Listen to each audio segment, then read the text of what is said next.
Shalom Uvracha. Aujourd'hui, c'est l'histoire d'un homme qui était venu me voir avec son épouse quand, malheureusement, il y a eu un dossier au tribunal qui a été ouvert, un dossier de divorce, et que le tribunal avait décidé de me demander une expertise en m'envoyant ce couple. L'homme avait de graves problèmes d'addiction.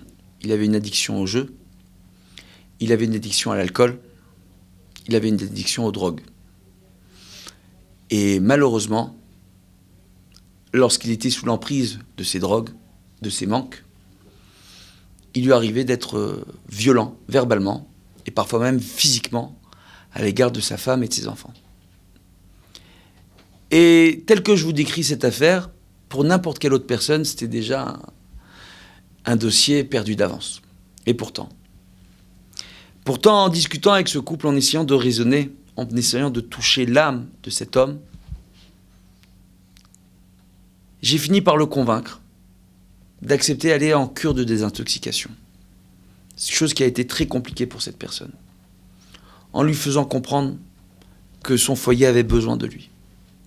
En lui faisant comprendre qu'il avait besoin lui-même, pour lui-même, d'être là pour sa femme et ses enfants. Quand je vous raconte cette histoire, ça me touche énormément parce qu'à travers ma carrière, j'ai eu énormément de dossiers comme cela. Malheureusement. Et qu'il n'a pas toujours été évident d'arriver à sauver ces couples. Mais cet homme-là, lorsque je lui ai parlé et qu'il a accepté d'aller en cure de désintoxication, ça s'est très mal passé dans la cure. Il s'est très mal entendu avec les personnes responsables de la cure. Ils l'ont tout de suite renvoyé, ils l'ont même appelé la police pour lui demander de partir de l'endroit. Et malheureusement, à cause de cela, il n'y avait plus aucun autre endroit qui était disposé à l'accepter. La femme désespérée m'a dit « j'ai pas d'autre choix que de devoir divorcer ». L'histoire que je vous raconte, c'est une histoire qui remonte à 8 ans en arrière. C'est pas une histoire qui est arrivée il y a quelques mois. Et tout simplement, j'ai proposé à cet homme de venir me voir tous les jours, de venir discuter avec moi tous les jours, de venir tous les jours avec moi pour qu'on voit ensemble les photos de ses enfants, comment ils ont grandi, comment ils ont évolué, comment ils ont besoin de lui, comment il a besoin de trouver la force pour lui-même, pour arriver à se détacher du jeu, pour arriver à trouver d'autres occupations. Je suis même allé faire du sport avec lui, pour vous dire. Moi, le rabbin, je me suis mis en tenue de sport et je suis parti faire du sport avec ce monsieur. Et tout simplement, j'ai essayé de remplacer ses addictions, son besoin aux addictions, à une addiction au sport, à une addiction à la Torah. Parce qu'on a tous à un niveau à un autre besoin de dépendre de quelque chose. On a tous à un niveau à un autre besoin, quand on est marié, de dépendre de notre conjoint, de notre conjointe. De dépendre de quelque chose qui nous rattache à ce monde.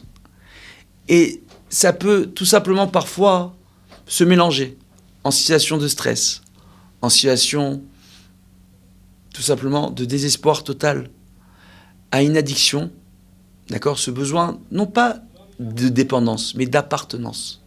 D'appartenir à un foyer, d'appartenir à une famille, d'appartenir à une société, d'appartenir à un groupe, d'appartenir à quelque chose, d'appartenir à ce monde, de réaliser qu'on est en vie et que le fait de vivre dans ce monde, ça peut être quelque chose d'agréable. On a tous ce besoin-là. Quand on n'arrive pas à ressentir cela parce qu'on n'a pas trouvé notre place, parce qu'on n'a pas trouvé notre identité, parce qu'on n'a pas compris qui on est, ce qu'on veut et où on veut aller, quand on n'a pas tout cela, malheureusement, c'est ce que j'ai expliqué à cet homme-là, alors l'addiction se met en place. Et cette addiction, sur la forme aussi bien physique que morale, psychologique, voire psychiatrique, donne l'illusion à la personne, tout simplement, de combler ses manques. Mais en réalité, elle ne fait que se détruire de l'intérieur. Et lorsqu'il a fini par comprendre cela, il a accepté de lui-même d'aller cette fois-ci à l'hôpital pour se faire totalement sevrer, de mettre en place un système de sevrage, de revenir me voir, de mettre en place un suivi qui a duré près de 2 ans, où ce monsieur venait me voir 3-4 fois par semaine. Et au bout de 2 ans, Baruch Hashem, ce monsieur, il s'est remis sur les rails, il a passé un diplôme, il s'est mis à travailler. Aujourd'hui, il travaille, il est heureux, il a une bonne parnassa. il a plus jamais rapproché les jeux d'argent, la drogue, l'alcool, il se met à faire du sport, il s'est même mis à faire du sport avec ses enfants, Baruch Hashem, et c'est le plus heureux des hommes, et dans tous ces événements familiaux jusqu'à aujourd'hui, il m'invite, et je suis toujours très heureux de me retrouver parmi eux.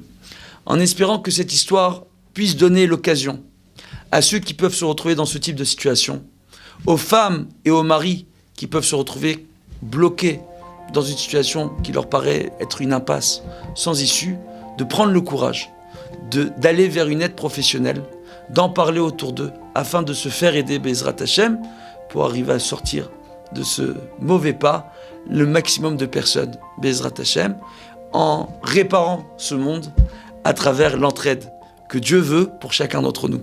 Bezrat Hashem. Kol Tov.